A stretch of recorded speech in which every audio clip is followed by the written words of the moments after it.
Hi guys, welcome back to my channel Vijay Jangid. दोस्तों, इस 2 या 4 मिनट की वीडियो में मैं आपको ऐसे दो शब्दों से रूबरू करवाने जा रहा हूं जिनका यूज अपने आप में अलग ही है। वो शब्द है मैरी। मैरी का मतलब होता है शादी करना। दोस्तों, मैरी के साथ टू लग सकता है, मैरी के साथ विद भी लग सकता है, लेकिन बात यह है कि मैरी टू कहाँ लगाएं और मैरी विद कहाँ लगाएं। दोस्तों, मैरी की थर्ड फॉर्म मैरिड होती है, जो कि पास्ट पार्टिसिपल होती है, और दोस्तों उसके बाद लग जाता है टू, मैरिड टू, अर्थात ये एडजेक्टिव का काम कर रहा है, ये प्रीपोजिशन है, तो हम इसको एडजेक्टिवल प्रीपोजिशन कह सकते हैं, या प्रीपोजिशनल फ्रेज भी हम इसको कह सकते हैं। तो दोस्तों, मैरिड टू का यूज कहां होता है, चलिए जानते हैं। दोस्तों, जिस व्यक्ति से शादी हमारी हुई है या होनी है या हुई थी, ये बताने के लिए, जिस व्यक्ति से शादी हुई थी या होनी है या हो चुकी है, ये बताने के लिए, अर्थात उस व्यक्ति का नाम बताने के लिए, या नाम नहीं बताना चाहते तो उसका जो प्रोफेशन है, पेशा, वो भी हम बता सकते हैं। अगर हमें उस व्यक्ति का नाम या पेशा बताना हो तो हमें मैरिड टू का यूज करना होता है। जैसे राम वॉज मैरिड, राम का विवाह हुआ था किसके साथ? सीता के साथ हुआ था। दोस्तों, राम का विवाह सीता के साथ हुआ था, तो यहां मैरिड के साथ टू आएगा। क्यों? क्योंकि हम उस व्यक्ति का नाम बता रहे हैं जिसके साथ शादी हुई थी, इसलिए टू यूज होगा। अगला सेंटेंस, ही इज मैरिड, उसकी शादी हुई है किससे? इसमें व्यक्ति का नाम नहीं बल्कि पेशा बताया जा रहा है कि एक डॉक्टर से या मान लो टीचर से शादी हुई है। उसकी शादी एक डॉक्टर या टीचर से हुई है, तो भी हम टू का यूज करेंगे। अगला है, इज सी मैरिड, क्या उसकी शादी हुई है?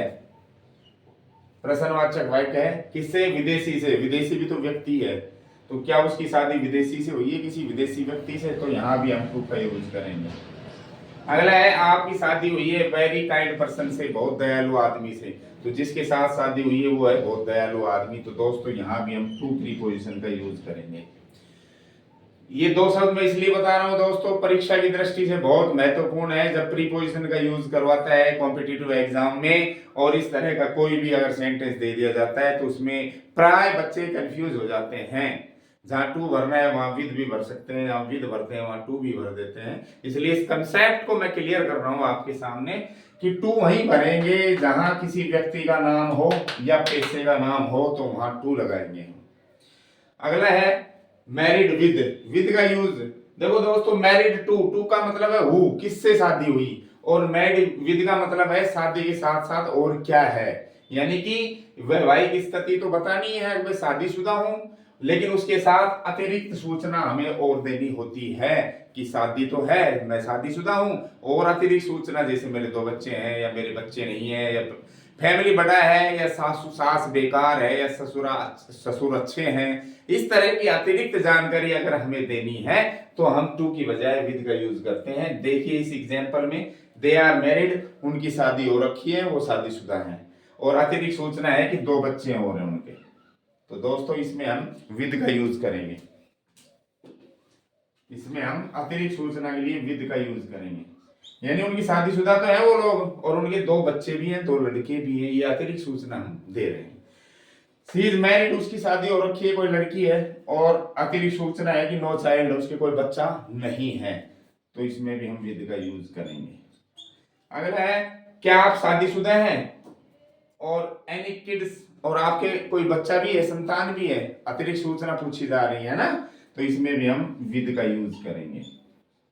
अगला है दोस्तों, अनीता की शादी हो रखी है, और अतिरिक्त सूचना यह है कि जो परिवार है, जिस परिवार में शादी हुई है, लार्ज फैमिली है, वो बड़ा परिवार है, तो शादीशुदा तो है ही, वैवाहिक स्थिति तो बता ही गई, अतिरिक्त सूचना क्या है? अतिरिक्त सूचना है बड़ा परिवार है, ये और बताना चाह रही है, तो इसमें भी हम विद का यूज करेंगे। अगला है, ही इज मैरिड, कोई पुरुष है, उसकी शादी हो रखी है, और अतिरिक्त सूचना क्या है कि परिवार में अनेक समस्याएं हैं। जहां उसकी शादी हो रखी है जिस परिवार में, उसके लिए एक्स्ट्रा जो सूचना है वो क्या है कि उस परिवार में अनेक समस्याएं हैं, अनेक परिवार, उस परिवार में अनेक समस्याएं हैं जिसमें उसकी शादी हो रखी है, तो अतिरिक्त सूचना दे रहा है, तो इसमें भी विद आएगा। तो दोस्तों, जिसके साथ शादी होनी है या हुई है वो बताने के लिए मैरिड टू लगाएं, और जहाँ शादी हुई है उस परिवार में या शादी से संबंधित अतिरिक्त सूचना हमें अगर और देनी है तो मैरिड विद का यूज होता है दोस्तों। ये एडजेक्टिव फ्रेज है दोनों, या प्रीपोजिशनल फ्रेज भी हम इसे कह सकते हैं। आशा करता हूं इस जानकारी से अब आप भविष्य में कभी भी कंफ्यूज नहीं होंगे। मैरिड टू कहाँ लगाना है, मैरिड विद कहाँ लगाना है, आपको अच्छे से समझ आ गया होगा। अगर आपको वीडियो अच्छे से समझ आया तो लाइक शेयर करना न भूलें। चैनल को सब्सक्राइब नहीं किया है तो सब्सक्राइब जरूर करें। Thank you for watching this video.